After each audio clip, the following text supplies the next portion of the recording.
Right. Very. Okay, call meeting to I order. worry, one thing we want is making sure they can bond. Can you take the roll, please? That's pretty Member good Yates? bond. I'm here. Member Warehaven? Here. You're hearing. Member Senford? Here. Member Geist? Here. Member Capelli? Here. Vice Chair Shaw? Here. Chair Olmsted Bowen? Here. All present. And, Member Warehaven, can you lead us in the pledge of allegiance, please? I pledge allegiance To the flag of the United States of America and to the republic for which it stands, one nation, under God, indivisible, with liberty and justice for all.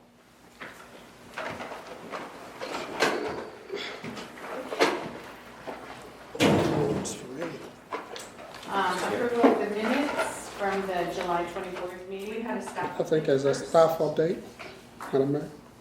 Madam Chair. Oh, I'm sorry. Up there. Okay, it's not in blue. I'm reading the blue. Okay. Okay, something special about the blue. First and foremost is it's nice to see everyone here this evening.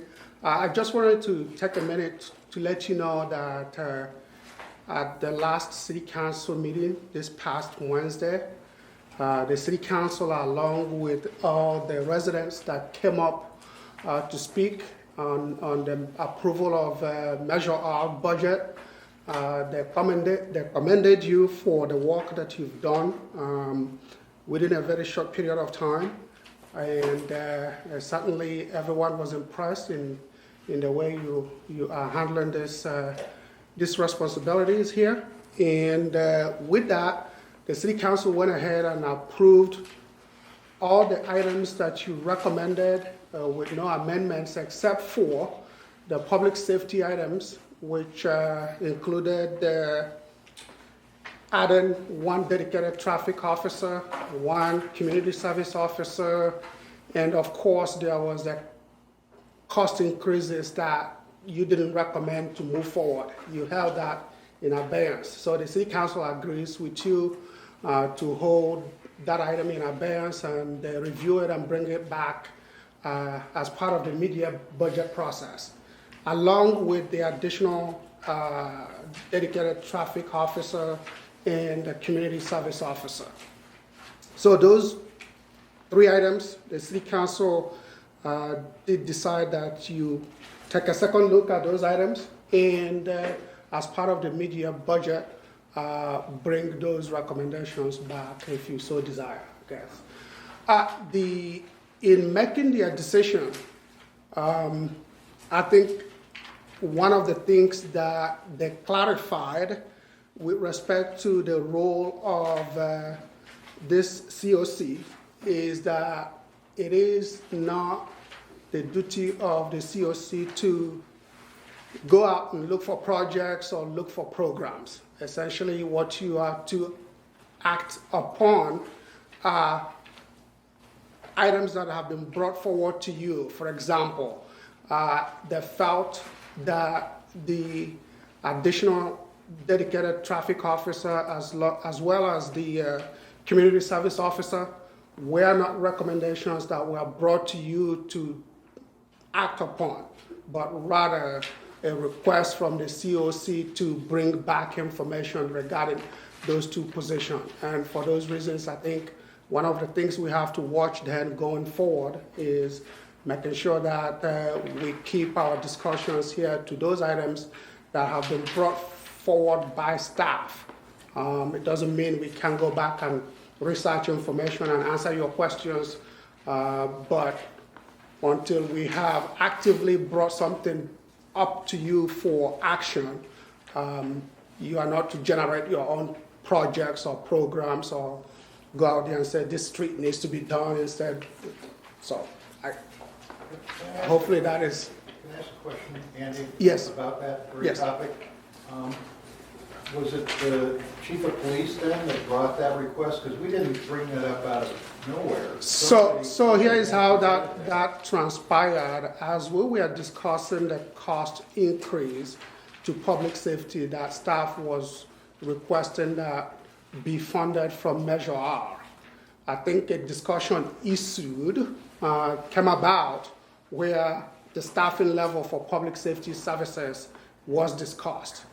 And I believe COC member or members asked staff to go back and bring the estimated cost for adding one dedicated traffic safety officer as well as a community service officer.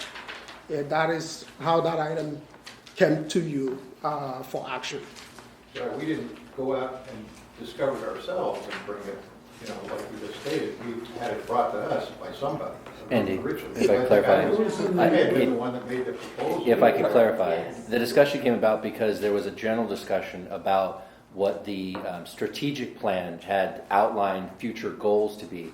And as part of that was 2 traffic officers, 2 CSOs. And we point out that we currently have 1 of each that have been accomplished as far as the overall strategic plan.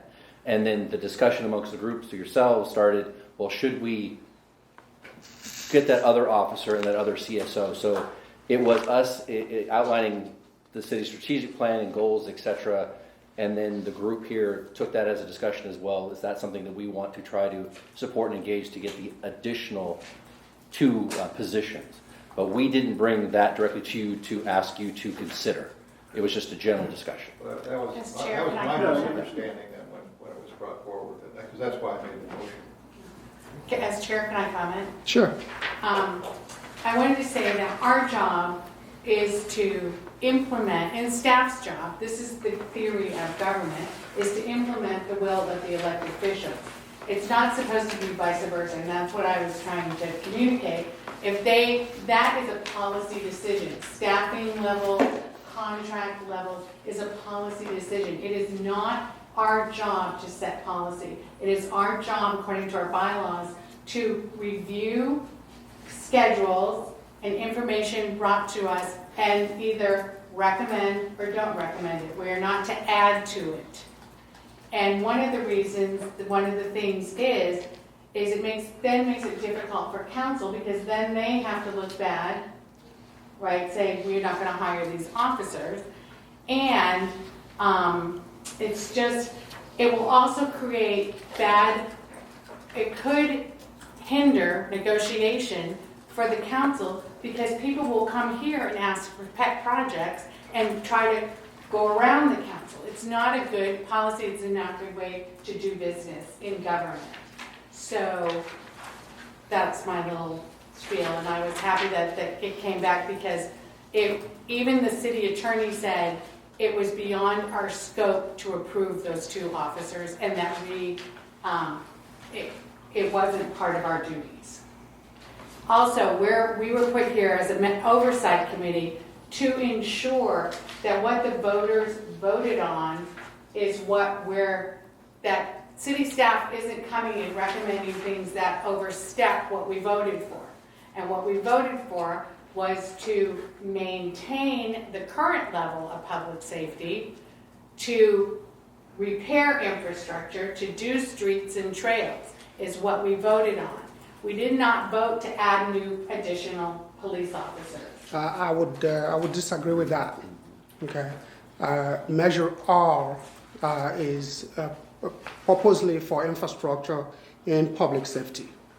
There are a lot of documents and discussions that went into the recommendation and subsequent implementation of or passage of Measure R. There isn't anything in all those documents that prohibits using Measure R revenues to add police officers. Except for the wording on the ballot. And the wording I understand it was a general revenue, but that's why there's an oversight committee, because of the wording on the ballot and what people voted for. And I was part of the PAC, so I was part of selling this measure. And I do take it personally if things aren't, if the oversight committee does not comply with how the wording was on the ballot. Yeah, again, is a point of disagreement. I generated at least 95% or 99% of the documents pertaining to this. Again, The reason that the city council did not approve this is not simply because it would be a use that is contrary to Measure R. It's simply the way that that recommendation came about. Let's just leave it at that. I think it's certainly, like you correctly pointed out, is a general revenue measure designed to fund infrastructure and public safety. I am not aware of anything that is intended to exclude adding a police officer or additional public safety officers using Measure R funds. It was And my when you understanding- I'm sorry. it was my understanding that Measure R says to prevent reduction, not Yes. add. So what you're reading is a 75 word ballot language that we couldn't exceed 75 words. That we had voted to, on. yeah. And we Again, live in but the there city. is We a pay the that- sales tax. right. There is an ordinance. There are a lot of other documents generated through that process. I don't think you can look at a 75 word ballot language and say everything pertaining to Measure R that does not strictly comply with that means that the city cannot use Measure R funds to do those revenues. Again, the broader perspective being that this is a general revenue measure, and which means the city council can use the revenues to implement programs that generally conform to those language. And you know, I really wasn't opposed to adding officers if it came from the city council in a form of a schedule or a request. The problem was we cannot, as a committee, force the city council to do things. And that's the That's thing that backwards. that's the thing that clarified, and that's, I think, the message that Yes. is before us today. I have a question. I'm kind of confused because I thought the very first presentation we had was the lieutenant who got up there and said that what he needed for the sheriff's department, and one of them was those officers, and that we had asked for it in the budget, and you guys had put it in of the 17, because there was a thing on there about how much for 2018, 20 for 19, and 1.4, and we had to correct the numbers and all that stuff. So Yeah. it wasn't something that and then I asked, well, does the fire need anything? Can we hear from them? That was me who asked that, and then it came back. Right, and we get clarification from the city attorney that we cannot do that.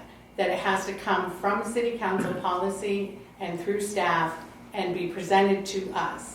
We cannot go out and look for our own pet projects. And the city attorney made that pretty clear that that was that the two officers, because it wasn't brought to us in, you know, part of the staff presentation, it was outside the boundaries of our bylaws. We actually violated our own bylaws. And that was at the city council meeting. Well, I think it's pretty sad In if the public. police chief is telling us that, hey, I need this to do my public safety deal, and we don't have that $744,000 in the city budget to do it, and we have to measure our We money. have that in the city No, I budget. understand. I'm just saying, and if it's not being funded, in fact, we know we found out last meeting or meeting after that it is being funded, or it's over budget, whatever, something like that. But so that's why we pulled it back last meeting. But I think, to be quite candid, and again, nobody asked from staff or from the chief for staffing. okay. And you can watch the videos. It was, I think the confusion came when we outlined as part of the overall discussion is the strategic plan, which included trying to do streets and trails and fencing and overall service levels, including fire of maybe a paramedic unit, that kind of thing. It was all future desires. I think, again, the discussion came amongst the group about whether or not, but I think even when you asked the chief, the sheriff about whether he needs service levels, he didn't say he needed them. It was something that or was requesting them. There was never anything from him directly that asked for that. So again, it still was a good discussion in general, but it wasn't something that came from staff to request that. Otherwise, we would say, yes, that was our recommendation. The council just didn't support it. It was not our direct recommendation for that. But I think that's where the confusion came and the discussion started, very healthy. It was from what the strategic plan originally was adopted to future goals to be. And could this money then be used for that to achieve that goal now versus later? And I think it's how it got started. candidly, from my recollection here in the discussion. Okay, any more questions or not, discussions? No, I'm trying to be a thorn in your side about this. For the rest of the year, because I agree with Councilman Bash 100%. And, you know, I know that traffic violations are up. I know that people that I talk to are concerned about it and want more traffic, you know, enforcement. And the longer we wait to enforce traffic laws, the more ingrained it's going to be in people's behavior and the harder it's going to be to change it later on. Part of my career has been a trauma surgeon, and so I've had my fill of seeing mangled bodies from car accidents, and so I share his fear that eventually we're going to start seeing accidents and injuries and death rates start to climb, and then it's too late, you know, as far as I think. So that's just but that's my own feeling from what and this isn't just my personal feeling. Some of it is, some of it's biased from seeing the bad side of that, but I also listen to what people say out there, you know, and that's one of the big concerns. But I tell you what, I can't drive from my house over by the high school to here without seeing somebody run a stop sign, a traffic light, or speed. You know, it's like I said initially when I made that motion, that it's an epidemic of, you know, this thing. And soon that will be, you know, it'll be like, I don't know how many have driven in a third world country, but it's scary and it's dangerous. And it's simply because they can't afford to enforce the laws, the traffic laws. And once we back off, and that's what's happening right now. I don't see it in the newspaper. I don't hear news people talking about it, but I can see it happening. You know, you can speed, you can run red lights, and, you know, with impunity almost. Well, and part of the thing is that at the mid-year budget, council can request those positions, and I believe that's what's going to happen. Yeah, I understand your objection to that. You know, technically you're right, but then, you know, I kind of believe in one of the things in law that even judges support, and that when you look at laws, you look at the letter of the law, you also look at the spirit of the law. And the spirit of this law, this Measure R, was to increase public safety, and even though it specifically stated not to reduce the services, I think that this kind of trumps that a little bit. In my opinion, it trumps that. That's all. So I'm just going to be a thorn. That's all. So, I am too, because the boots on the ground, the firemen that are here, say there's not enough, and they can't get to the calls on time, the traffic accidents, the fires, and stuff like that. And I understand that there's a contract, and the chief has to do what he has to say, as well as the police chief, but the guys that are going on the calls say there's not enough to go on the calls, and there is delays. And I know personally that I've called guys doing donuts for 40 minutes on camera in my house. No police ever showed up. So we don't have enough cops. We don't have enough. So this is. And that's not my objection. That's not. the staff need to find out if we need more cops. Well, but it's still a city, I think. It's a policy decision. It's not. Okay. That's all. Yeah, we're gonna just refine the process. There we go. But the issue of funding public safety with Measure R, to me, is settled issue. I agree. It's no question about that. Yes, and I bicycle up Corydon and Drive, and I can tell you how many people run stop signs. Right. And there's a whole bunch of them there. And even drive on the bike lane, so, no, I'm not saying you don't need it, but I think we're going to have to follow the process. Right. Okay, so can we move on to our business items? Yeah. Everybody. Item number 1 is the approval of the minutes. So does anyone have any, I don't have them in front of me, but does anybody have any? yes. Okay. Oh, I love you. You're the one that actually reads. I skim them, but you know.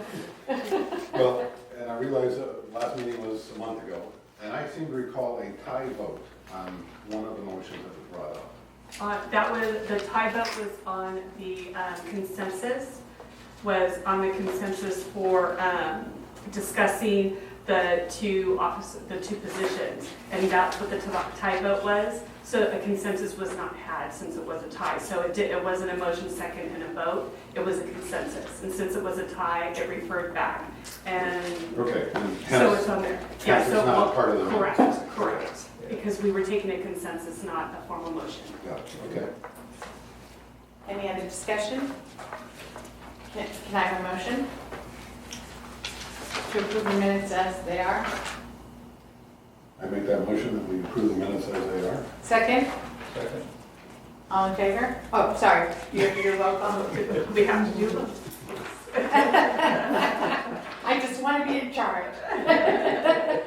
We'll vote. Member Yates? Aye. Member Wareham? Aye. Member Sandifer? Aye. Member Geik? Aye. Member Capelli? Aye. Madam Chair, let me add something to that regarding our process. There was some confusion with some members of the city council regarding that vote as well. What actually did happen?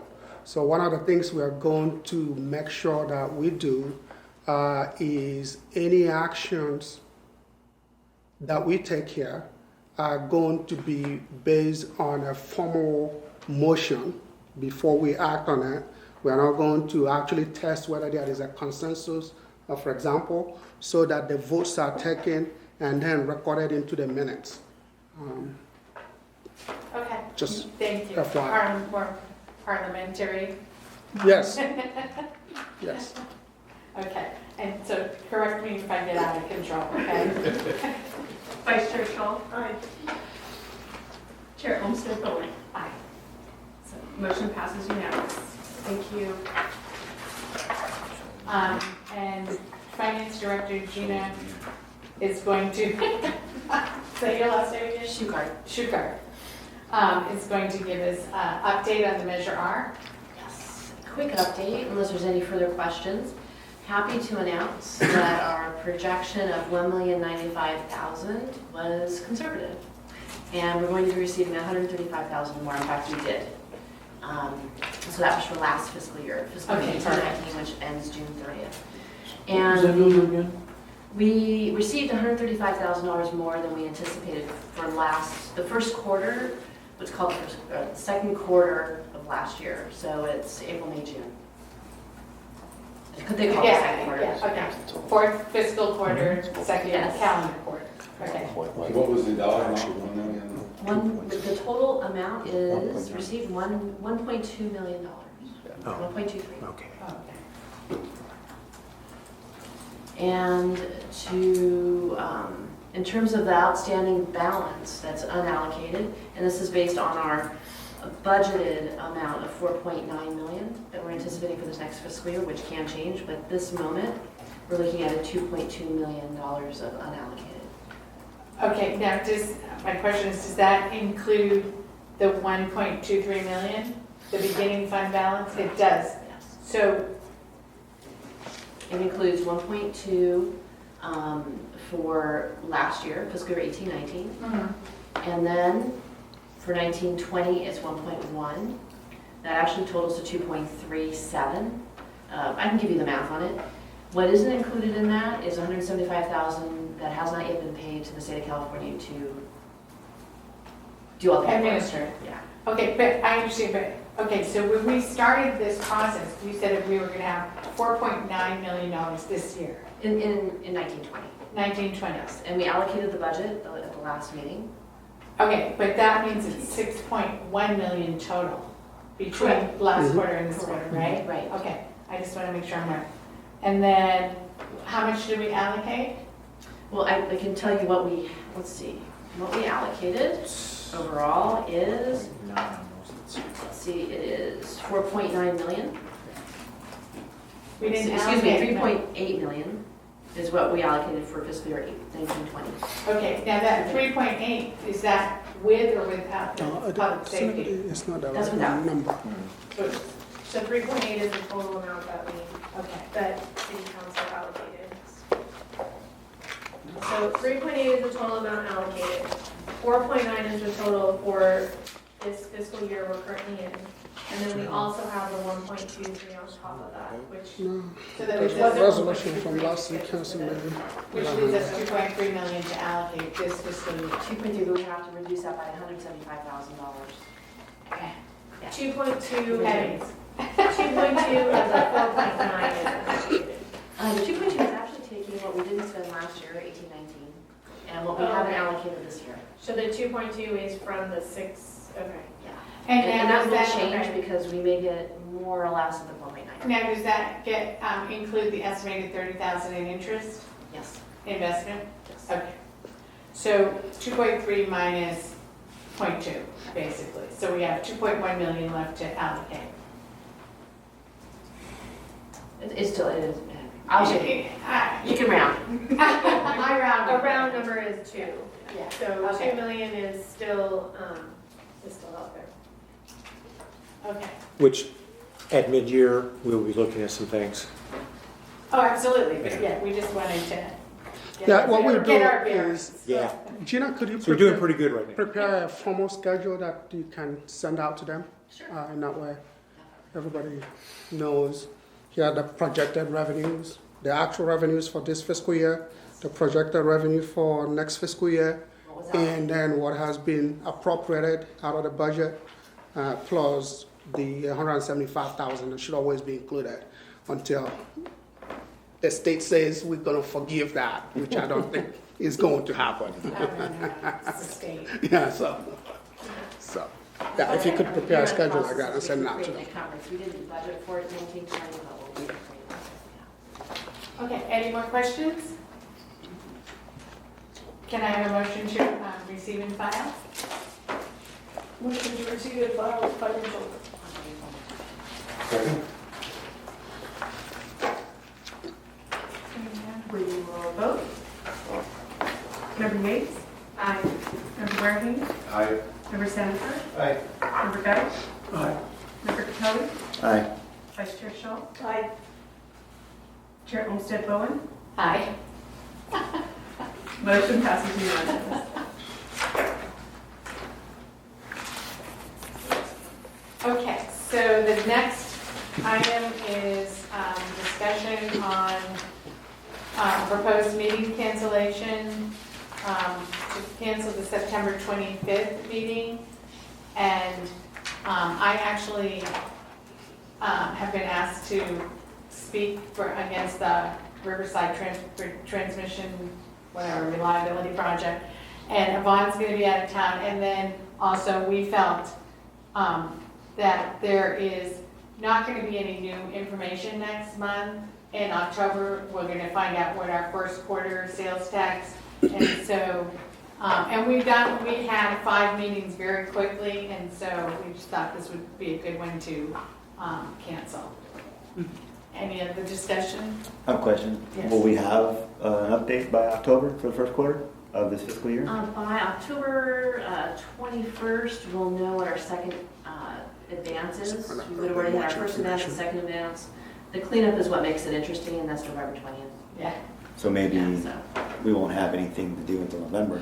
Or Yeah, when- if I could add to that, I think certainly staff is supportive of the cancellation of the September 25th, 25th meeting. Generally, there are conditions that we cancel meetings. If we believe there is not going to be a quorum, we'll usually cancel meeting.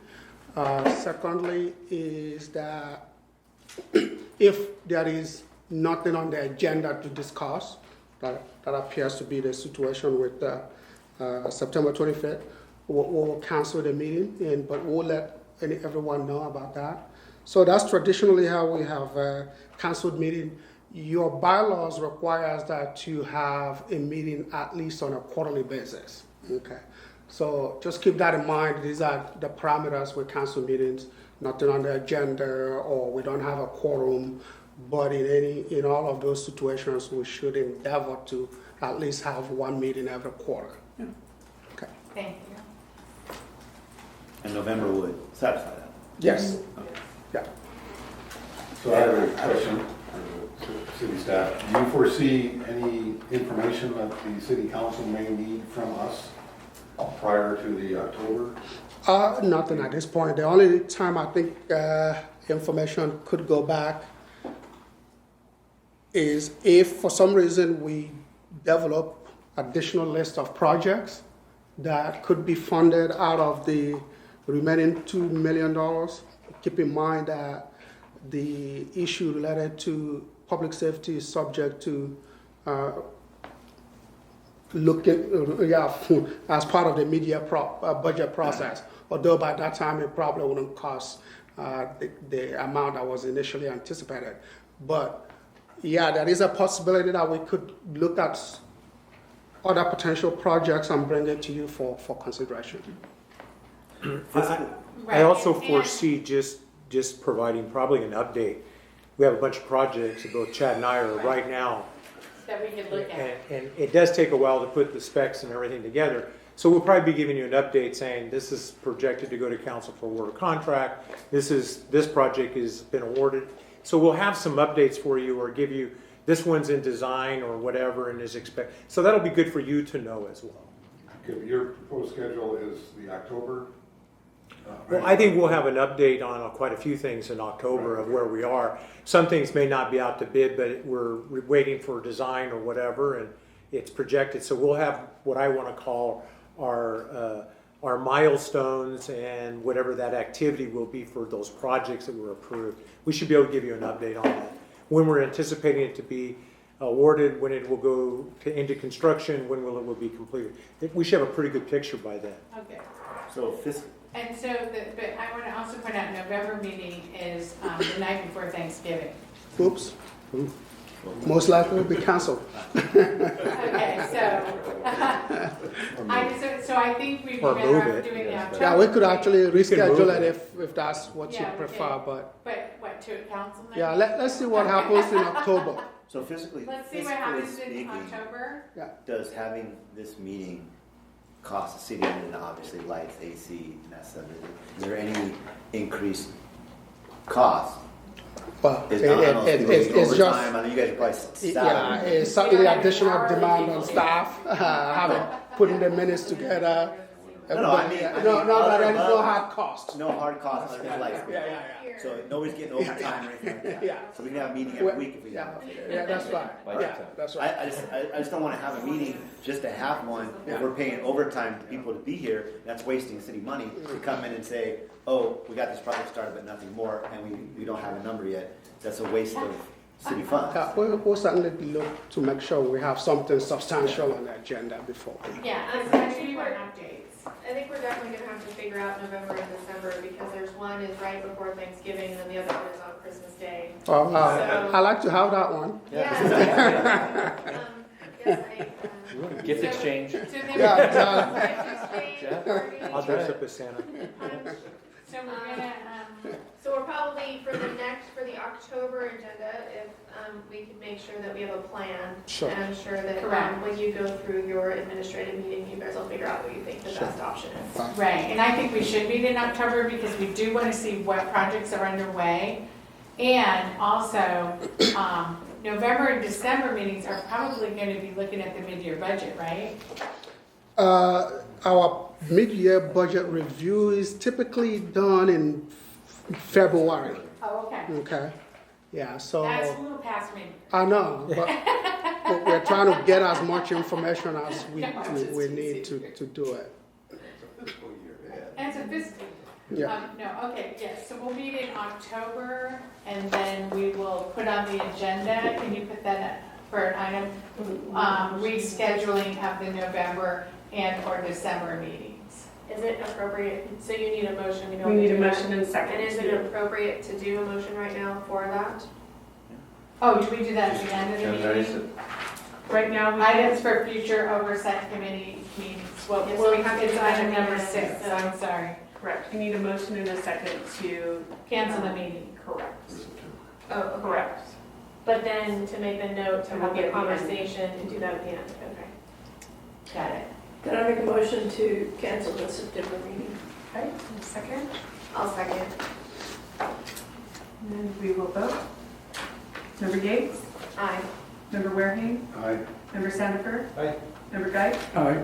Member Capelli? Aye. Vice Chair Schultz? Aye. Chair Olmstead Bowen? Aye. Motion passes unanimous. Okay, so, discussion items, staff is gonna give us a presentation on potential economic development projects in the city of Norco.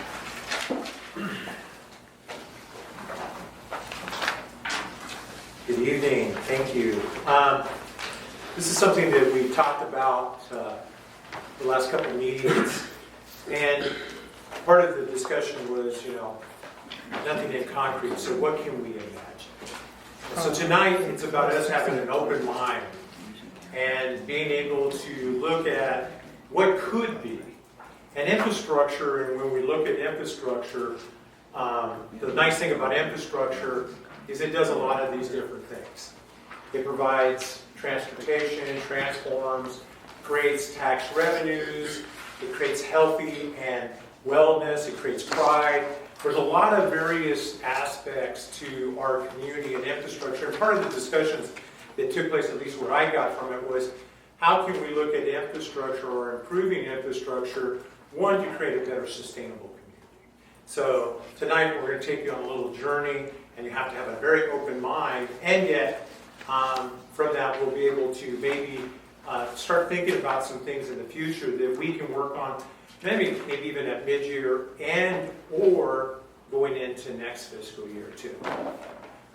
By the way, as part of the overall plan, when we look at stuff, we have looked at certain things long-term anyway, but I've included a little bit more about the economic side of it, or at least try to. And from tonight, we'll have maybe even more discussion for that. So what if? George Ingalls Equestrian Event Center is often referred to as the jewel of Norco. It is our event center. The objective is to complete its master plan. We phased in. One of the issues with any type of master plan or phasing in is funding. Measure R could be a possibility for funding that additional infrastructure, which would generate economic activity, create sustainability, generate what I call an economic engine. We've always looked at Ingalls sort of as an economic engine at the end of 6th Street. It's your big box, basically. It creates traffic up and down 6th Street, creates a lot of different activity and uses. The event center provides family fun, entertainment, multi-purpose events, annual exhibitions, and makes contributions to city economy by attracting retail, hospitality, and tourism. This was the master plan that was developed and approved for Ingalls, and I don't have a thing, but just to give you kind of an idea of where we are, this is Marino Arena here, this is Clark Arena. When we actually looked at the master plan, this is the east pad that is graded. You can actually do over 300 stalls in this particular area. We've added electrical and lighting all the way out here so we can actually bring power, water to people who are either trailering in and or to stalls. These are the particular parking lot areas. They're numbered. Pikes Peak is over here. We call it 1, 2, 3, and 4. And then 5 is the east pad, and those are all overflow parking for events. We'll talk a little bit more about that in a few minutes. We've added new restrooms. We've added a shower facility to 2 new restrooms and a shower facility to it. Nellie Weaver Hall, which is a major player in Ingalls. We look at Ingalls as a couple different cost centers. Okay, Marino, Clark, the auxiliary two different areas, Nellie Weaver Hall, and then this is where the pole barns are. And we'll talk a little bit more about the pole barns. The pole barns are a major infrastructure. They've been there. They're almost a little over 20,000 square feet in total. They've been there, were built early in the 70s. A lot of that was done with volunteer labor many years ago. And they are on their tail end, seriously. So we do have some issues there. And the life expectancy of those are within the next 5 years, meaning that those facilities are not going to remain open beyond 5 years without some renovation to them and structural upgrades done to those pole barns. Is that where they have, like, they did the pitchfork fondue thing Yes. there? Okay. Pitchfork fondue, FFA, 4-H, during the fair, this is where all the livestock area is. And we'll talk a little bit more about ideas in relationship to that. Nellie Weaver Hall is 10,000 square feet. It's an exhibit hall. We have the amphitheater in here. It doesn't get heavily used anymore. One, because when the fair was down here and up here, there was this activity and circulation. Now that we have Clark Arena, everything is up here. And so this has really become non-used. And so repurposing or taking a look at that, we have some ideas about that I'll share with you. So this is a whole venue area when we look at particular.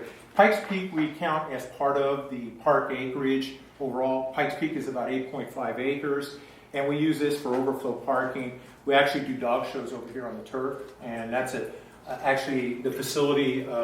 We not only do horse shows, rough stock events, but we gymkhanas, but we also do dog shows in here. Nellie Weaver Hall Outdoor Amphitheater renovated and created a natural rustic outdoor venue setting to accommodate 300 guests. So one of the things that we had looked at, how do you repurpose that area? Nellie Weaver Hall is a great facility for banquet type facilities, but if that could be reinvented to be more of an outdoor wedding space, then the hall makes a natural transition for the actual banquet and or other exhibits. Pardon me? Is that where the veterans thing is? No, That's no, that's different. still back to where we were. That's still all in here. Oh, okay, I don't think I've ever noticed it. Yeah, that's where we have the town hall meetings. Yeah, so Nellie Weaver Hall, you know That- where I it mean, is, I'm but you taking- haven't noticed the amphitheater. The amphitheater. The I know amphitheater has it's yeah. 1,100 seats within the amphitheater. Oh, I've never even noticed there was one there. And has a press box in it for lighting and all I've of been to that. Nellie Weaver 100 So- times. New space could become more open air venue, possibly contributing to building and attracting multi-purpose events, such as wedding, team building, small concerts, or community events. Tear down the hall or amphitheater and rebuild a new vision. These are ideas.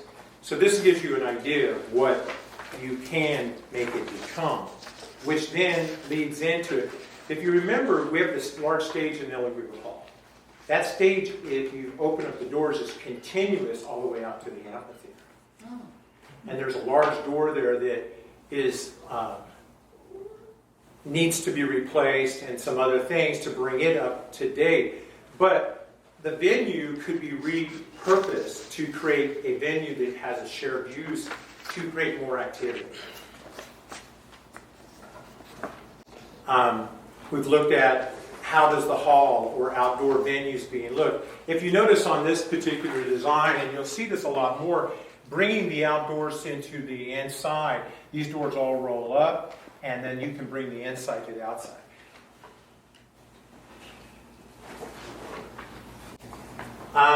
Installing lighting for the venue, installing landscape, removing potted plants, install ADA ramp to access stage, install decking and pavers, path of travel, install privacy fencing, redesign stage, remove amphitheater bleachers, and repurpose to another location. We talked about taking some of those bleachers, moving them upstairs.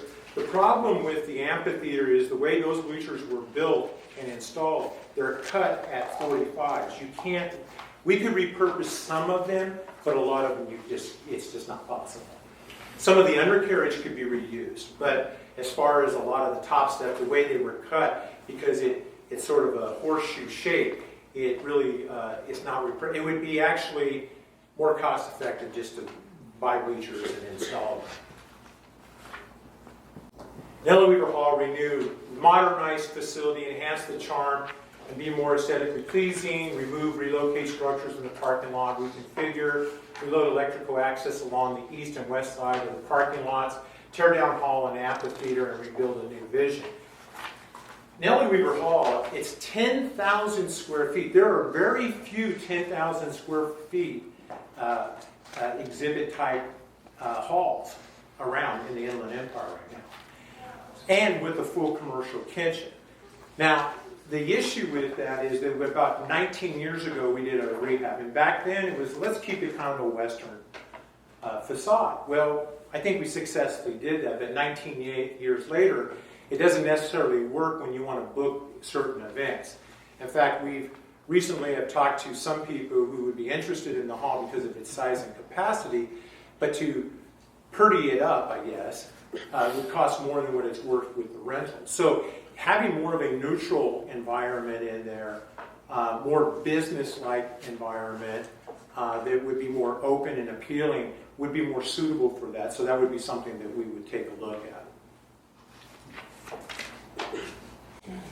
Nellie Weaver Hall exterior. Isolate the west side Nellie Weaver Hall and allow for music for the inside-outside hall, accommodate both facilities. That's transitioning from the amphitheater into the hall. Remove and replace stage door. Remodel and replace existing exterior restrooms. Relocate electrical access along the east and west side. If you've parked in Nellie Weaver Hall, one of our obstacles are all of the old pedestals. The big, yellow, ugly old pedestals.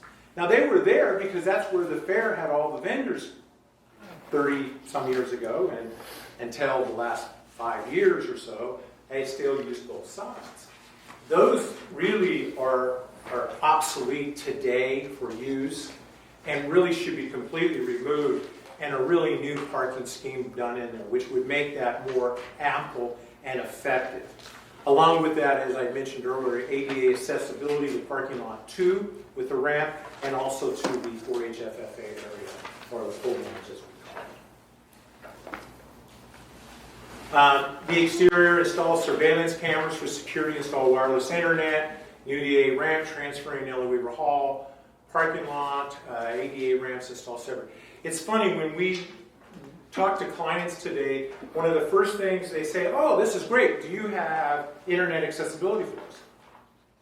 That wasn't a thing that we thought of 19 years ago. But that's something that clients want, that ability, and are willing to actually pay for that additional ability to have that. And so wireless internet, having that capability, or if they have vendors to have that. So those are all things that we have to think of.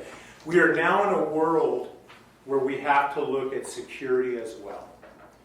With event venues at any time, we have to take a look. So we're doing an actual study right now to take a look at our vulnerabilities, and we'll be working with the Sheriff's Department on that, about security up at the event center. How do we process it? How do all the users deal with security issues, checks, and balances?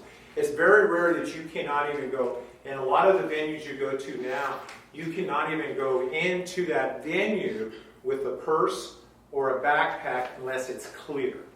And there are specifics to that if you look on most websites, or if you're buying tickets to different events and stuff, are very specific about it. So it has changed a lot. It's becoming more rare that you are not scanned when you come into an event center. And as you've seen in the news most recently, you're going to see a lot more of that happening. It is the norm. Security is important. When you have a huge investment in infrastructure, you need to make sure that you are watching it and protecting it. The interior, appeal for the business industry, accommodate as meeting places. Our bookings, we're almost booked out 2 years in advance.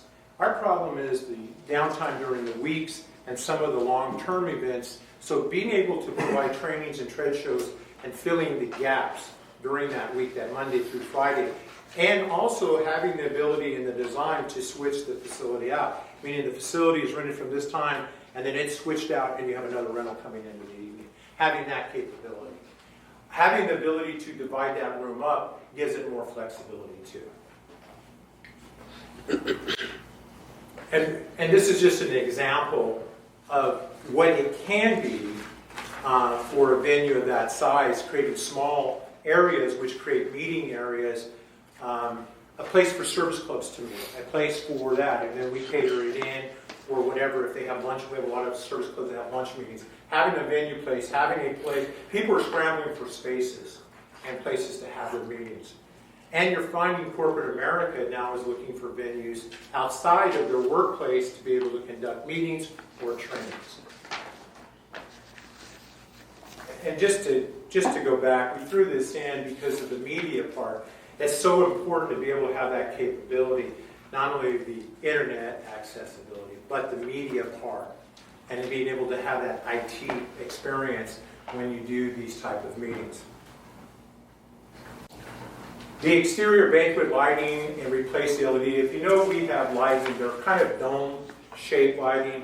The time was really good. They have a dimmer package in them. They're not LED. In fact, actually, I have a hard time even being able to replace ballasts in those anymore because of how old they are. And they're just not as efficient. And they're not efficient for what we want to do. So lighting is an issue that we would want to look at. Install the audio visual equipment and drop down projectors. When we have a town hall meeting, we're running cables everywhere and doing stuff. But having that ability that it meets everyone's needs, or for large events to meetings. Automatic room partitions, repair color, stamp and paint cement floor, upgrade stage and drapery. And this is what you can get. This becomes appealing, and this you can sell every day. This becomes a place where we can host meetings, regional meetings, and activities. People are not leaving to go out of town. Even at Silver Lakes, and their banquet facility is much smaller. They cannot handle the number of people that we do. We can do 400 seating. Not too many people can do that. It needs to be upgraded in outreach, remodel restrooms, upgrade kitchen, new appliances, upgrade bar area, upgrade new lighting, bar area.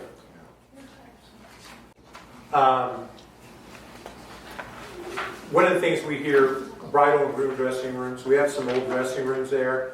Having those abilities to have a place to change, go out to the outdoor venue, be able to have the wedding in a nice area, landscaped outside, then bring it in for the banquet. New chairs, tables, added storage areas and linens. All of these are things to redo that. The pole barn. We're on the tail end of the pole barn. In other words, we have to be looking at in the future replacement of that pole barn. A pole barn that's 20,000 square feet and building something that has the ability to have, that isn't just a livestock venue, but has the ability to be multi-use for other types of venues or activities is really what you want to do, because if you're going to invest the money, you need to be able to keep it active and bring in type of events that would attract that. Talking with FFA, the state FFA event is up in Sacramento, and you have people coming in from all over the state to that venue and hotels. So what we look at is, when I talk about Ingalls as an economic engine, I look at how can that facility draw people to Norco who have to stay here. And then with us, our hotels do better, TOT tax, all of those venues, the restaurants, the gas stations, everyone along the 6th Street corridor. What's interesting about Ingalls, and when I've talked to different people, we're 15 minutes away from Ontario Airport. We're in close proximity to the airport. The other thing that we see, and when I talk to large ropers, and we do the World Roping here, one of the qualifiers for World Team Roping, which is in Vegas, and we had, in our last event, we had almost 900 ropers here, and they had to stay somewhere. So they were booked out in all the hotels.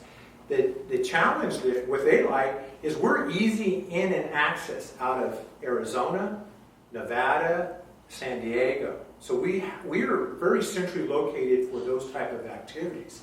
And so our facility, which is one of the last probably equestrian facilities in Southern California, like that. And so we do have what I really call a gem here in the Inland Empire.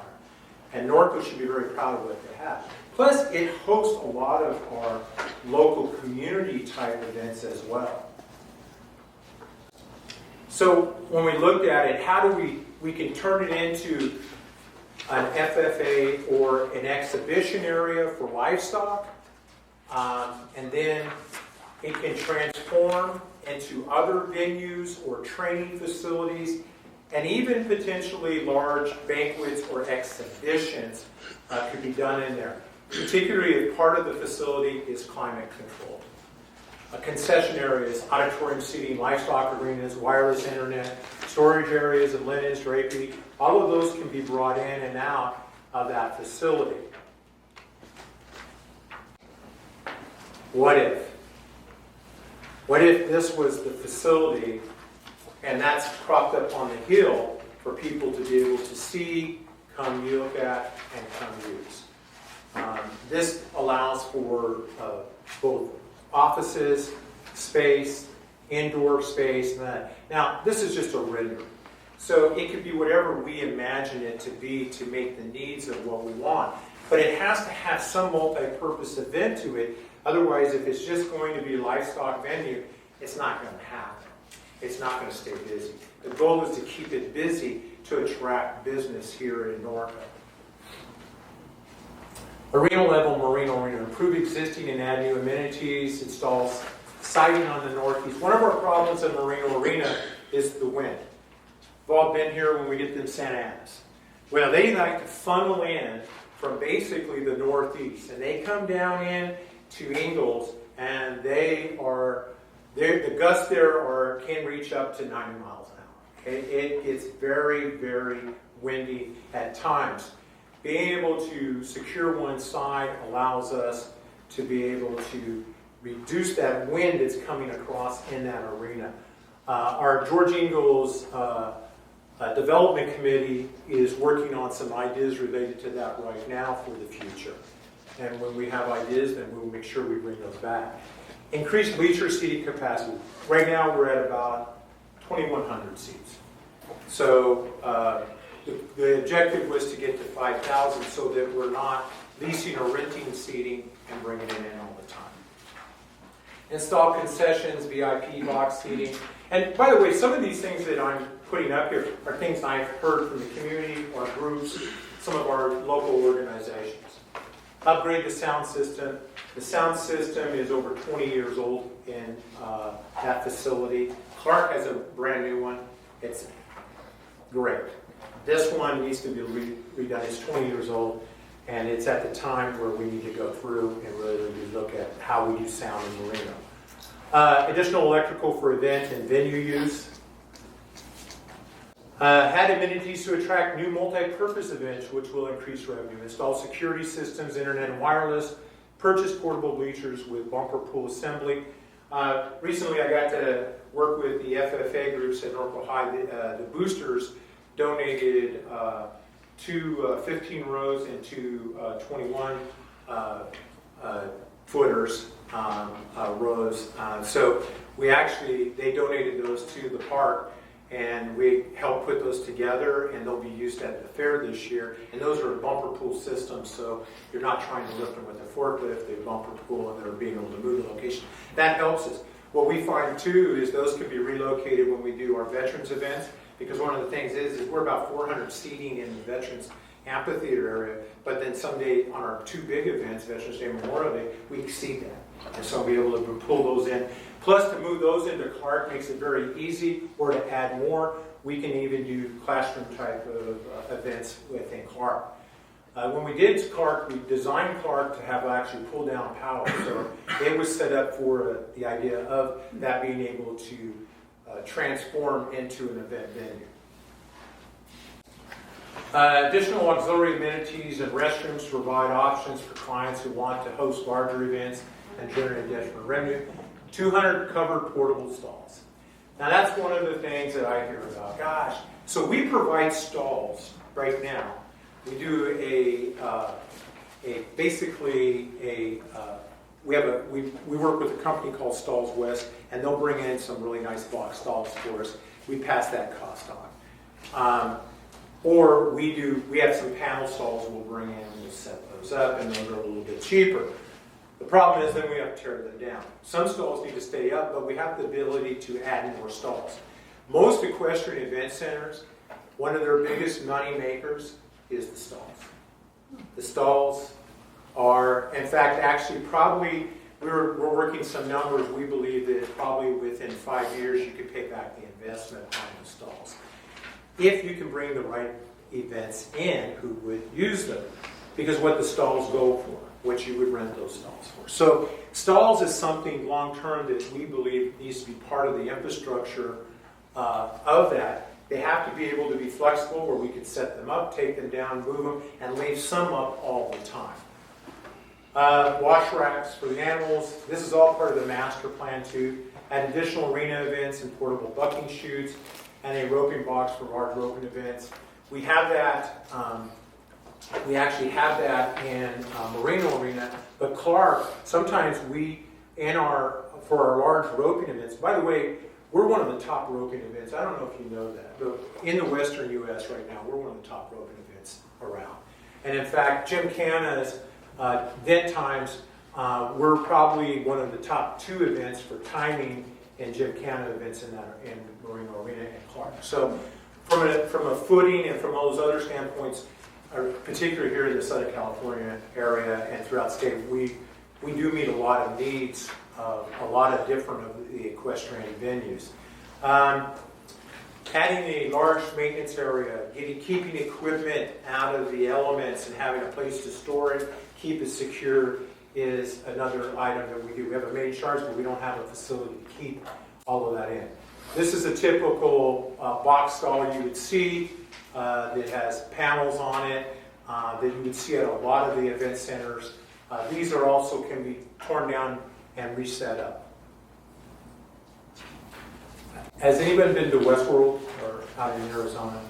Well, if you look at their stalls, they'll actually rent out their whole barns and to when they bring a large events in. So stalls can be a very good generator of revenue. Here is something we have to look at in the future.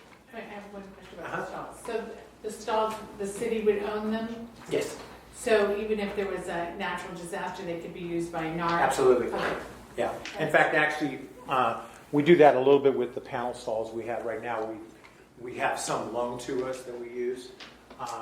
And then for like smaller livestock, we actually have pens that we set up in the FFA area. Those are all stored away. Those can be brought out for small livestock during a disaster as well. This is the property that is just to the north of Ingalls. It's the Gonzalez. We call it the Gonzalez property. It's actually been sold.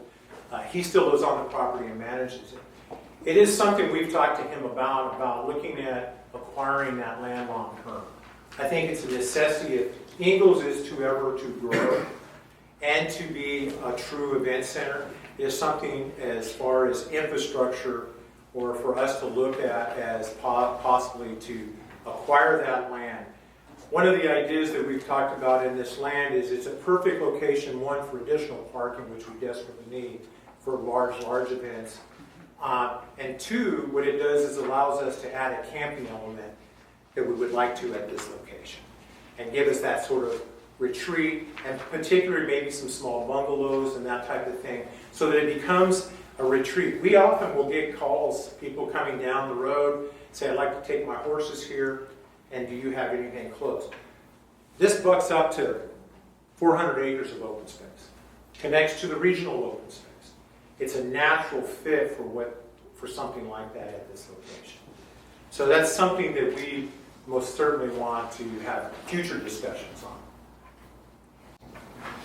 6th Street beautification. Such transformations are the very heart of the community's commitment to put a high quality, of course, town USA and civic character. Install new white vinyl fencing.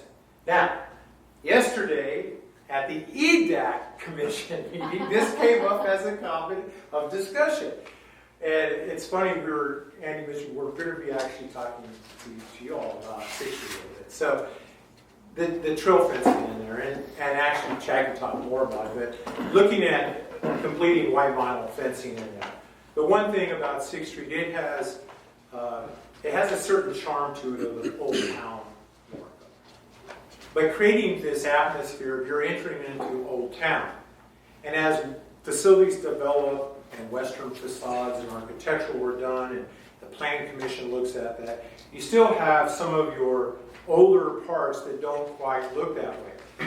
Really, a landscaped area and white trail fencing takes away from what I would call blight and adds a corridor all the way up to your economic engine, which is Ingalls at the end of 6th Street. So taking a look at that, what does that do in attracting business or people who want to bring something and have that old town charm? And by the way, it's a very heavily traffic. It's not an issue that you don't have a lot of traffic down there, because we do. We get a lot of cross traffic. What type of businesses would come in there? How does that open up for us here in Norco? So that's something that I think has to be looked at in the sense of what does 6th Street look like? how can we make it, how can we beautify it, how can we take some simple parts of it. By the way, you guys already approved trail improvements. The one thing that's not listed in there is trail fencing. We do have some sections, Valley City Fences has white vinyl down there. You can see it looks very attractive, I think. There are a couple of little small sections. If we completed that, do we really take away from that old charm, or do we really sort of clean up, I think? That's sort of subjective. Some people have one view and others have another view. But I think it is something that I know that I think Streets and Trails Commission has talked heavily about and looked at. I think the City Council has talked about it. We put it on hold for a while. But it is something that I think is a possibility for us to look at.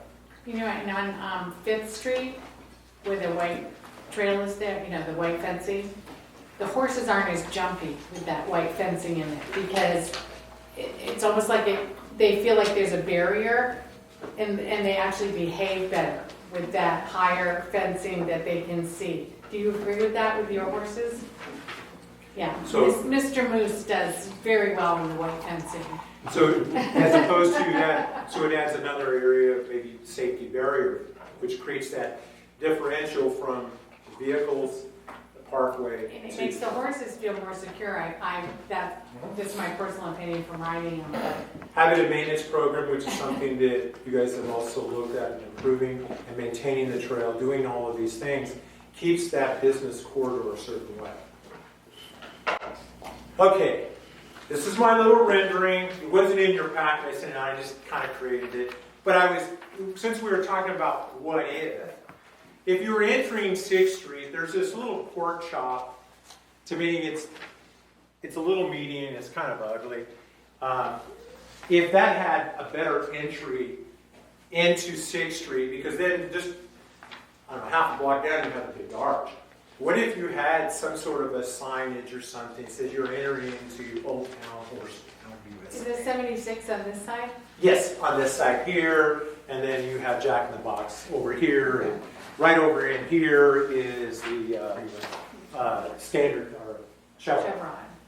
So I was just thinking, I was playing around, and I said, what if?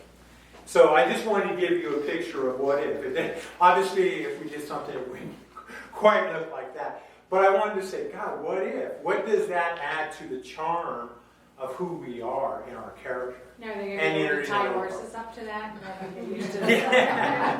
I don't know about that, but I just wanted to give you guys an idea or a concept visually. See if Buzz can get a horse on. Even if maybe it's a particular type of signage. But those type of things add to the charm. It adds to our character. It adds to who we want to be.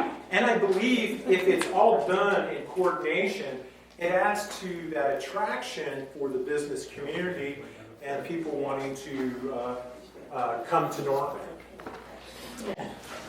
Center entrances and gateways, visible features, landmarks. We've done some of this, complete gateway features, historical heritage of the city. All of these things add to who we are.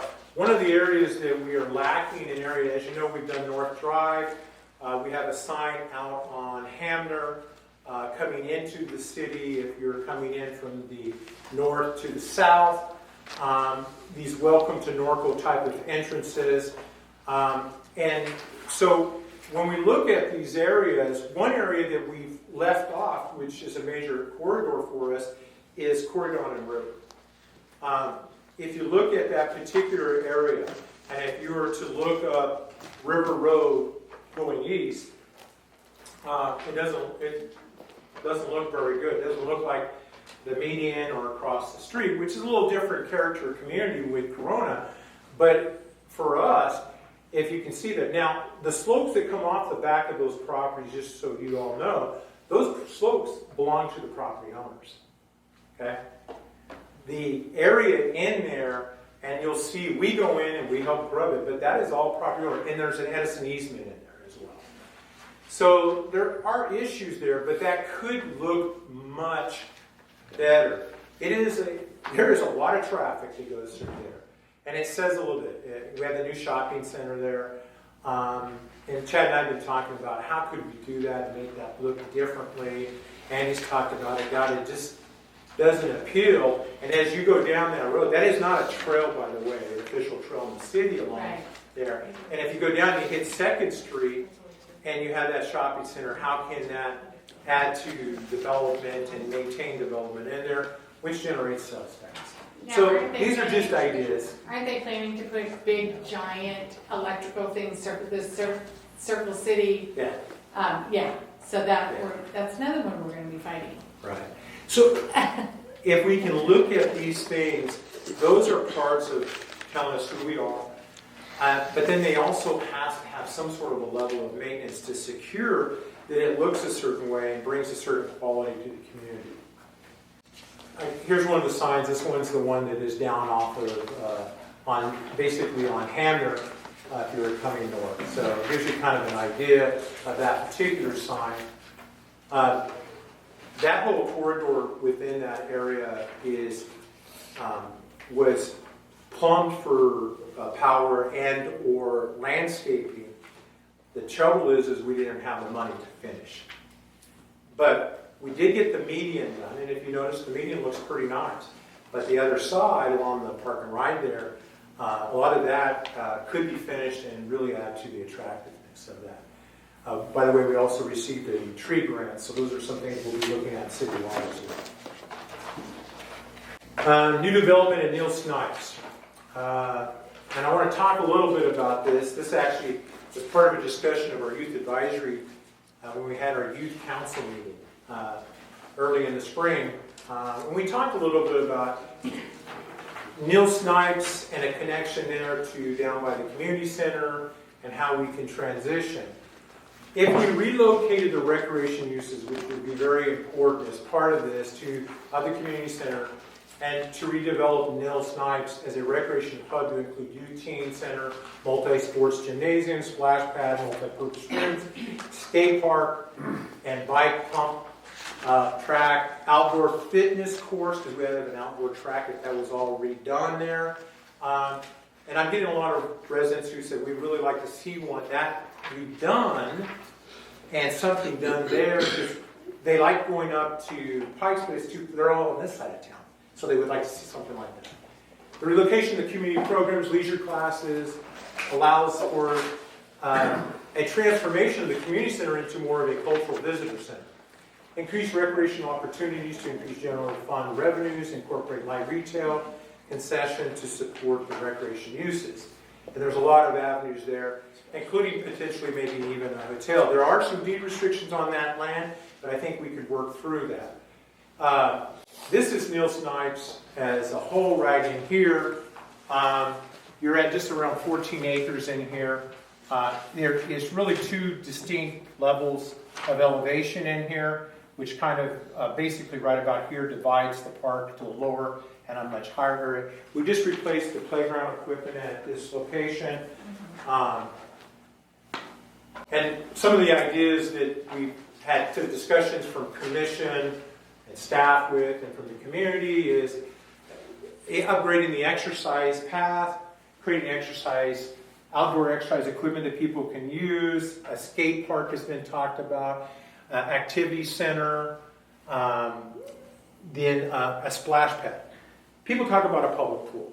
Public pools are very expensive to operate and run, but splash pads do serve a point. And if you can exchange retail in that around that location, the splash pad, the retail can also benefit off each other. People can go there, kids can recreate, and you also have little shops or restaurants in there. So there's just some of the ideas that have been passed on. And remember, this is all about the what if. So here's something we were working on with the commission years ago, relating a concept of Neil Snipes. So it really shows pretty much what I just showed you, all in this particular area, like relocating the gymnasium, looking at a fitness course, and then this frontage area could be sold as part, or not sold, but maybe leased as part of retail, hospitality, and or possibly maybe even a hotel. So those are just ideas of things to be discussed.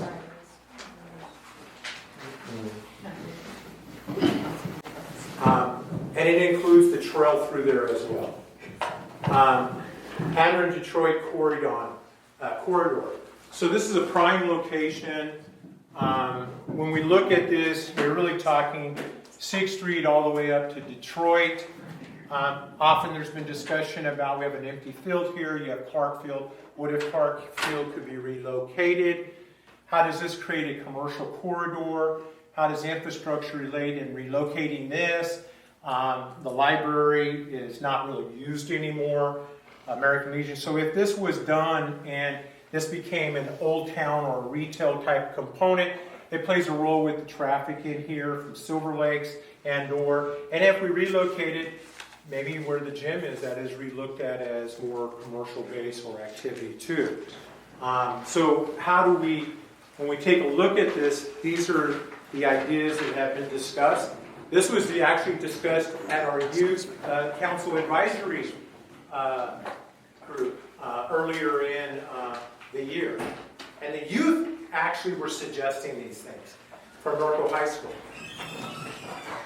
Hammond Detroit corridor, create visitor center to promote information, create a historical exhibit hall to display the present collection and artifacts. This would be repurposing the community center once we move the recreation elements out of there so that it becomes more of a historical culture. Some of those rooms could be leased to certain groups, LNCF. I mean, there's a variety. The Historical Commission could have ability to expand where it is. There's a lot of different ideas and concepts, but we got to find a home for its existing uses. And this is the core community center. Obviously, this is the first school in the area, so it does have that history. It has that feel, that touch. We do have a historical community room there, which, by the way, Teresa, she can throw a plug in there. We have open house this week, right? That's right. So these type of things, so this could be done if we repurpose it. I have dance rooms in here and other recreational taekwondo, all of these. If they were relocated and we moved that, this all is part of infrastructure and part of a vision that could be part of the community. So this is the what if. Nothing is in permanently here, but what I wanted to do is stimulate with you ideas and what if. Now, obviously Measure R can't even fund all of this. We know that, okay? When we first looked at this, we were looking at, $4.5 million a year. We may be closer to $5 million a year we'll generate, okay? There is no way with everything else we need to do that we're going to be able to build all of this. But it could be part of our subsidy for grants. It could be part of our match in certain grants. And it could be part of a phase-in process too.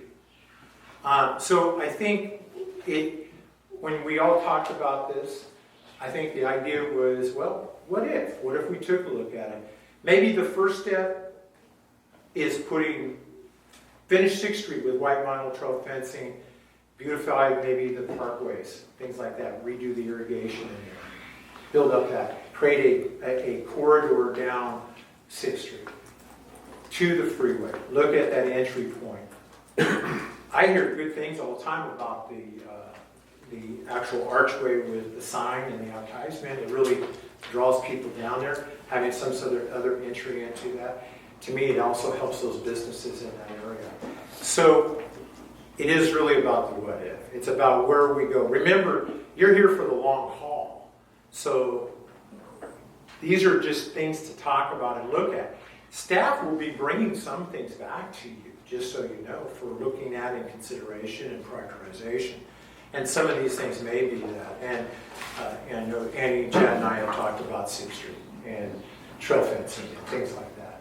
And so I would see that some of those things are going to probably come back to you anyway for consideration. But maybe, they say sometimes the best way to eat the elephant is a bite at a time. So maybe that's what we have to do. And start little bits. There's some things we want to bring back to you, probably not at mid-year, but going into the next year on emails too. Starting to look at some of those things infrastructure-wise.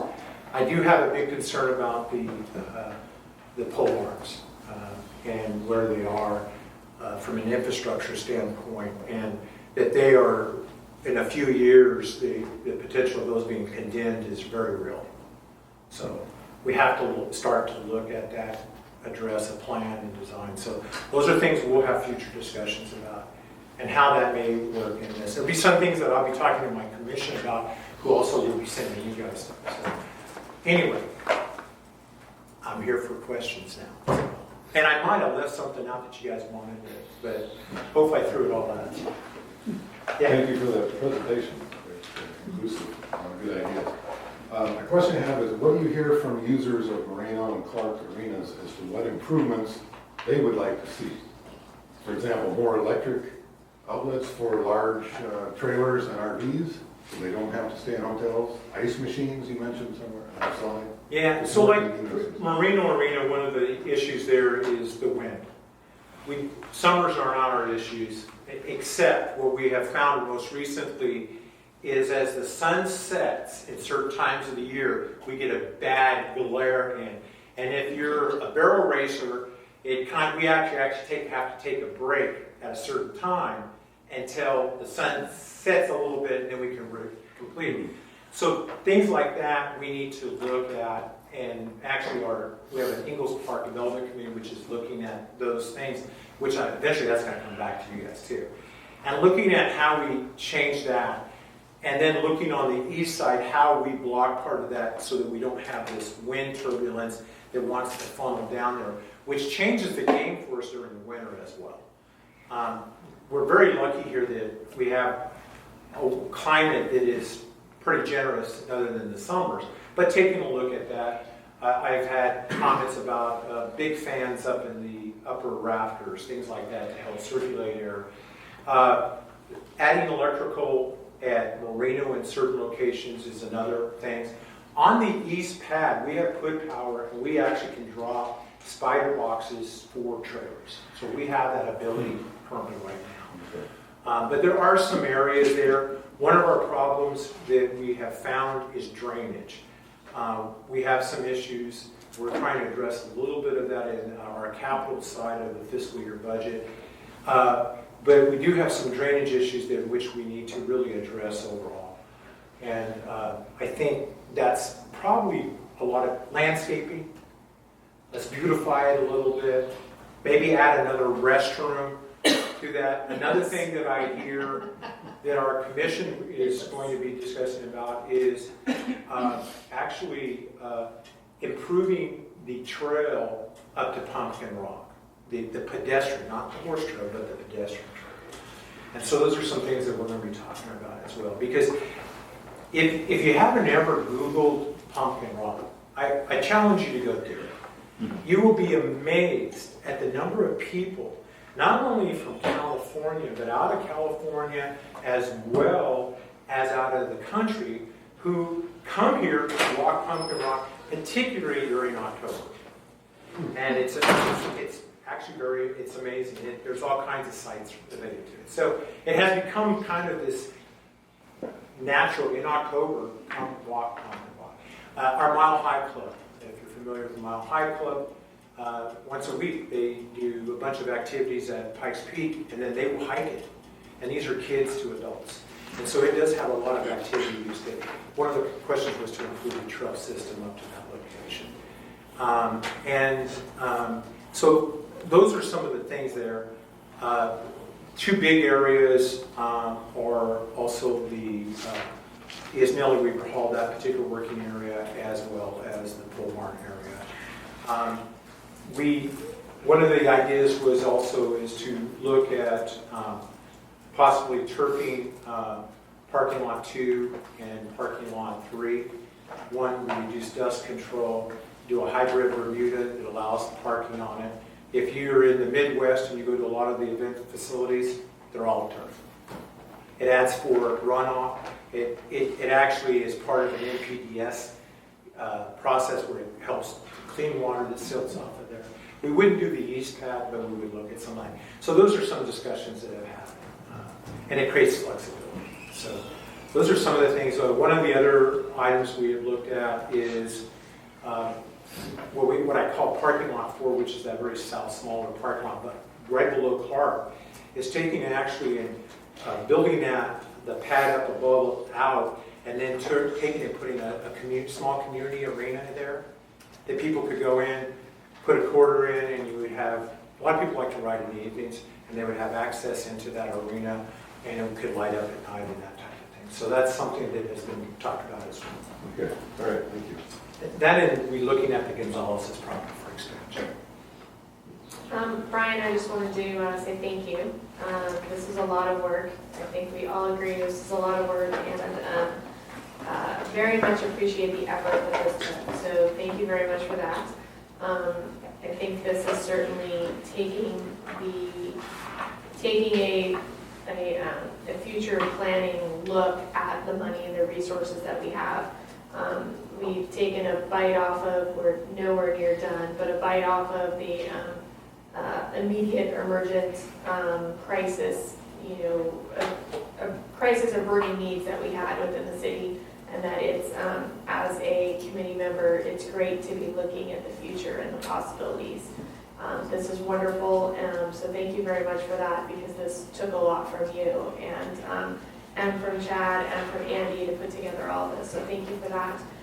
I do look forward to the items coming back that you said that you're working with your other committees and having plans for additional items back that help support some of the ideas you have here. So I appreciate it. This was certainly one of the things that I've asked for and I was looking for. And great job. We will continue, though. As I said, some of this is going to come back to you in bits and pieces, but some of this we're going to need to look at too, because certain infrastructural issues are timing out, so we're going to have to look at it anyway. But I think it gives us a good chance to look at what can we be and how does that benefit us as a community. I think it was said in a meeting some time ago that infrastructure, if it's improved and traffic improves, we're not necessarily wanting all the people to come and hang out here all the time, but we don't mind them coming and spending money. But the reality is that if we can create a sustainable community, then we can continue to maintain this character that Norco has, which is very unique. And it's not all going to be from a sales tax generator or this, so we have to look and be creative about how we do that. And we long have talked about that hospitality and activities is one. I think Silver Lakes has proven itself. They're projecting 2.5 million visitors this year and participants. We're seeing Ingalls. We just saw, and I gave you some stats, we have about 84,000 users just at Wyvie Gymnasium. We're looking at now, we just added our volleyball courts, how that will add to the whole thread. So creating activity in this community for people to have, this is a recreation-based community. You have 100 miles of trails right here that connects to, almost 750 acres of open space. Not too many cities like this can do that. And so to be able to look at that and how we manage ourselves in the future, I think is real important for us in creating that sustainable community. So with that, thank you. Hey, comment. I really like your idea about revamping that we were called to accommodate different kinds of events like weddings and concerts and things, or business meetings and things. I recently, about 6 years ago, I learned to play golf, and I'm still real crappy, so I go frequently up to Hidden Valley. And remember Billy Malte Restaurant used to be in Corona? They moved up there a number of years ago. And they got to the point where they started to focus on events, weddings and ceremonies and parties and whatever, to the point that they don't market their restaurant anymore. In fact, hardly anybody goes there just to eat at the restaurant. They make all their revenue from events up there. That's so much so that about a year ago or so, they expanded by about 30% of their space up there. They did a remodel and expanded. So, I think that's a good model for us to look at. And one last thing. I'm embarrassed to say that Norco Medical Group has its annual Christmas party there with 150 guests instead of over at Valley Weaver. So maybe we could redirect that eventually. What's interesting what you just said, and we showed a kind of a what-if slide, is when they did that expansion, they took their old putting greens and they created an outdoor venue for the wedding itself. In fact, actually, we had our State of the City there. And it has this beautiful view looking out and all of that. And that is really, we're seeing a lot more venues where they have this outdoor, indoor type of setting like that. So, and it's worked for them very well there. And that's a small facility, but it accommodates what they need for that size. So the potential is there. I think if you, the wedding venue market here, or the industry, has an incredible amount of statistics on what they need and, you know, their capacity, and tapping into that. I've done a study on that in the past, and developing a venue, it was like 5 years, and you're totally paid for all of the improvements, and now that industry is booming, and is also lacking significant resources in this area. So there's definitely a great amount of statistics out there to help drive that improvement. So what a great job adding that into it. So thank you. Appreciate it. Thank you all. Okay, any other discussion? Can I have a motion to receive and file? Is it discussion item? Do you have a public comment? Number 3? Order of discussion. Thank you. Any public comments on this discussion item? Did you fill out a card? For this discussion. Oh, I think we can do it This for is for 35 this minutes. discussion, not. Correct, not public comment. Correct. Okay, yeah. You can give it to me after. Okay, you fill that? We know who you are. Yeah. And this will be for form or obviously. Okay, thank you very much. Oh, that was a nuts and outstanding. And I like big dreams. I'm a dreamer. And I'm always dreaming about our Historic Preservation Commission. And I gotta say, I couldn't be more thrilled with what you have here in store for us. Relocating the chamber, the Norco Club, having a visitor center. That's my dream for the community center. However, we're gonna need something bigger than an exhibit hall. But what I would like to do right now is just invite everyone to please, please, please, everybody come to our exhibit Friday and Saturday. It's a special Norco Fair exhibit, just focusing on that. 1947 or 8 to current. We've worked really hard on it. I want you all to see our space because it's just, we're really proud of it. We've really worked hard on it. And I think by you coming in and seeing it, you'll get a better idea of what we're doing. And we're just really proud of it. And we're proud of Norco, so thank you, everybody. Thank you. Times? What times is it? Oh, I'm sorry, 10 to 4 on Friday and Saturday. And there's a ad in the program. And I'm posting it all over Facebook. And adding the Norco Fair book? In the Norco Fair book. And it's a free exhibit. We wanted that to be big and bold in the ad, but it's free, and bring kids. Perfect, thank you. Okay, so now we can receive and file. Can I have a motion to receive and file this report?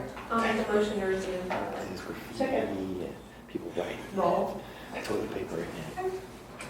Member Yates? Hey, Aye. I could see Member that. Wareham? Aye. Member Sanford? Member Guy? Member Kelly? Aye. Vice Chair Schultz? Chair Olmstead Bowen? Aye. Okay, we don't. Motion passes We put a unanimously. rock. If we want anything there. Okay, so now we have public comments No public comment cards. and items for future Measure R oversight. And I believe this is where we wanted to add to schedule, to look at a different schedule for November and December. So we don't spend Christmas night here. So I'd like to make a motion. So in looking at that, I would like to make a motion that we actually move to November 13th as our next meeting. And then since the city manager said February is when they're doing a mid-year.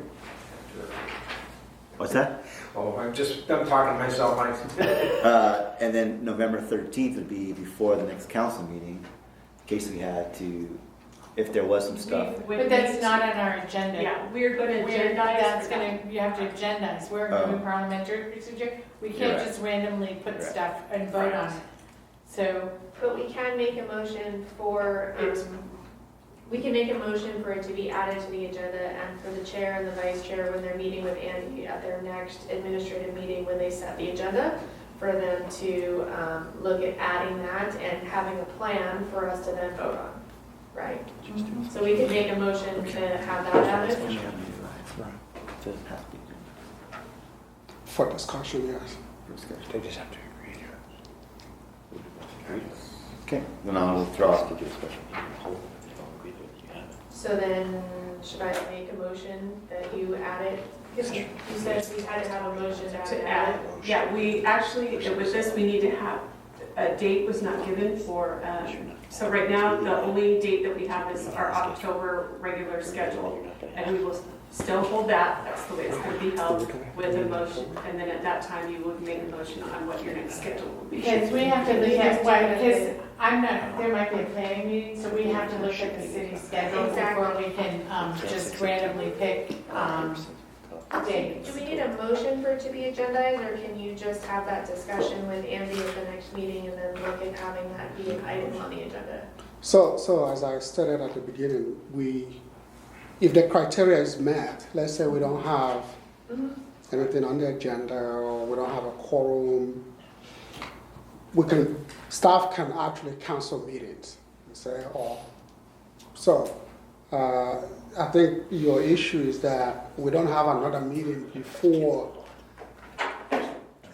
Yeah, so, it's something that we can certainly discuss with the chair and the vice chair, and if need be, discuss when the next meeting should be, Okay. as opposed to the already scheduled time. Then we don't. Yeah, Oh, so we don't, I'd rather you have the discussion. over you. Okay, be able to figure out what is the best thing, and then Right. no motion, and you have that conversation. I'm much more comfortable with that. Correct. So at this point, then we have an October meeting and November meeting before Thanksgiving, and if there's nothing on September or October to bring up, according to the city manager, that could be canceled. So that means we still have one for the night before Thanksgiving in November. Correct, but we will have an October meeting, I believe they'll be bringing schedules, I know that I'll be here, will you be here? I'll be You think that, so I think we'll have a quorum, and so I think that we will have our October meeting, at that time we will bring forth the dates, the rescheduling of November and December, because I believe the second Wednesday is the planning commission, so we wouldn't want it on that night. So we're gonna have to work Yeah, around, that could well be the case. yeah, so we have to work around and look at when all the other commissions meet and see, like EDAC's in the morning on Tuesday, so we might be able to have a Tuesday evening. So we're gonna have to, it's not something we can just pull out of our hat right now. And I'll bring back dates, that'll be available, so in the October meeting, I'll have dates for you to review. Correct, thank you. Great. And we don't need a motion for that? Okay. So, So to get that straight, if I'm asking When to they're being awarded. agendize at our next meeting to have the November meeting, November 13th, or have looked at moving it from the night before Thanksgiving, that's appropriate now to ask it to be agendized for next meeting, correct? Yes, that's what we've all decided. So the October meeting will happen, and on the agenda for October, we'll have an item on there to decide what your plan is for the next. Got it, thank you. and we will work with staff Right. to pick, it's the date where there's Got not another commission meeting Right. or a committee. Because there's a lot of them in Norco, believe me. Yeah, we were actually talking about it offline, about what the date, 13th. Okay, I didn't just pick one out the air. so I just do this, meeting adjourned.